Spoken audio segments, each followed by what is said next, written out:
Réunion Actualité. Bonjour à tous. Et c'est reparti pour un tour. Nouvelle fausse alerte à la bombe, Collège Morin Saint-André. Et une nouvelle fois, les élèves restent à l'extérieur de l'établissement, sauf que ce matin, c'est sous le déluge qui s'abat dans l'Est.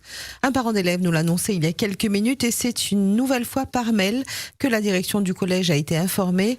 Un mail annonçant la présence potentielle d'une bombe au sein de l'établissement. Reprise des cours ou pas, les élèves et certains parents sont encore dans l'attente. J'ajoute que hier, 24 établissements scolaires ont été visés par une alerte à la bombe hier. Forte pluie sur le nord et l'est, des conditions de circulation difficiles ce vendredi. À Salazie, les cascades se déversent sur la chaussée. À Sainte-Suzanne, la rivière Saint-Jean est sortie de son lit. Les conditions de circulation sont assez périlleuses ce vendredi.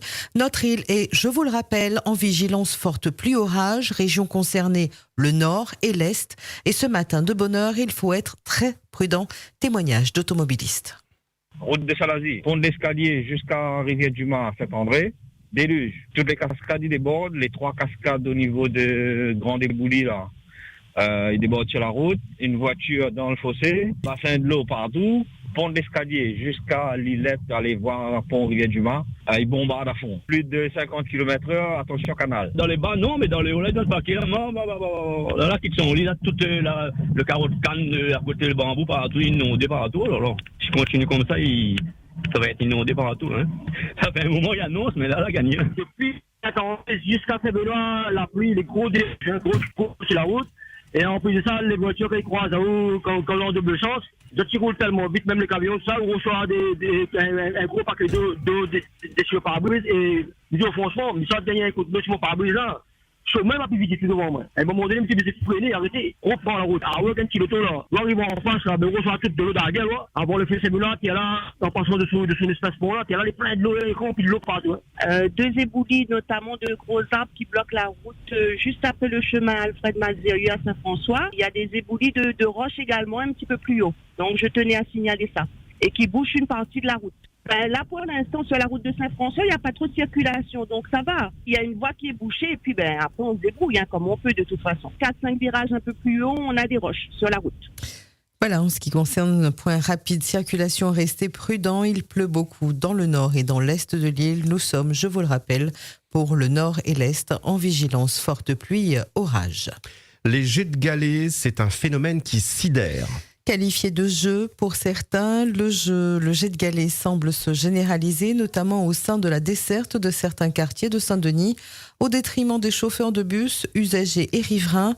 Les usagers sont eux aussi impactés par ces caillassages et certains réagissent sur notre antenne. Témoignage. Quand on rentre dans le bus, on rencontre des difficultés. Moi-même, je suis obligée d'engueuler les enfants. Ça, c'est encore des millions, ça. Il y a toujours ce souci-là. Ils embêtent, ils crient fort, ils parlent mal. Ils manquent de respect. Des gros mots.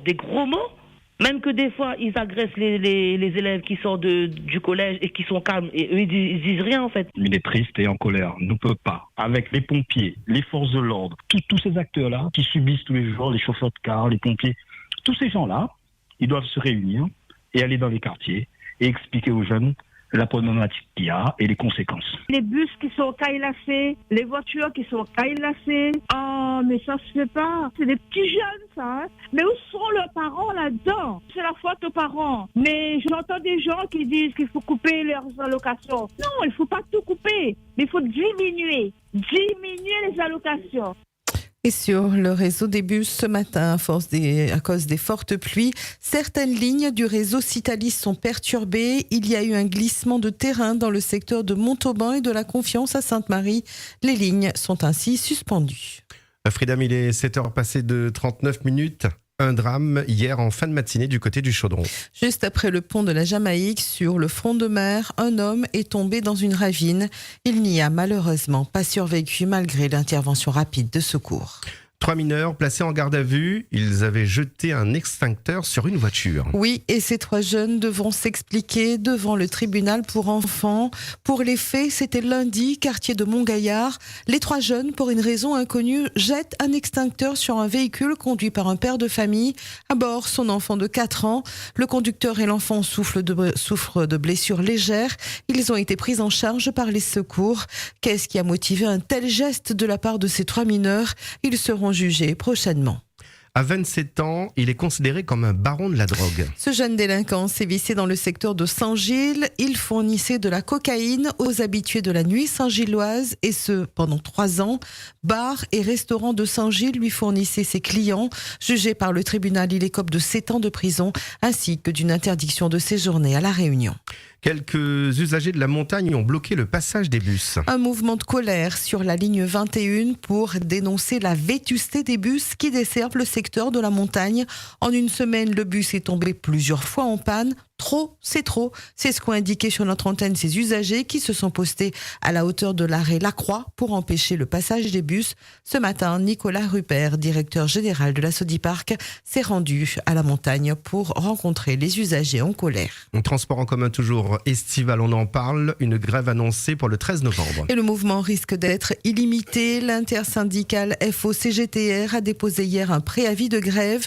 Hier, le CSE devait présenter son plan social, mais la réunion a été annulée, les représentants du personnel étant absents. Conséquence, l'intersyndicale FO-CGTR appelle à la grève le 13 novembre. Une grève illimitée pour préserver l'emploi des salariés. 17 suppressions nettes de postes sont annoncées. Après une pause d'une semaine, reprise du Petit Causement de Yves Montrouge aujourd'hui. Il sera beaucoup question de la NRL et des contentieux qui opposent les multinationales à la région. Un dossier qui sera vraisemblablement largement débattu ce matin en session plénière de la région consacrée aux orientations budgétaires. Comme vous le savez, le groupement Vinci Bouygues réclame près d'1 milliard d'euros au titre des contentieux à la région qui pour l'instant n'a toujours provisionné aucune somme. Dans son rapport, la Chambre régionale des comptes rappelle que cette route a coûté au bas mot 200 millions d'euros le kilomètre. Dans le petit causement de Yves Montrouge, il est également question de la SPL estivale qui, pour éviter une liquidation judiciaire, doit absolument couper des têtes au sein du personnel. Tout cela ainsi que d'autres infos croustillantes sont à retrouver dans le petit causement de Yves Montrouge sur freedom.fr. Toutes les musiques du monde et des régions d'outre-mer sont sur O News Radio.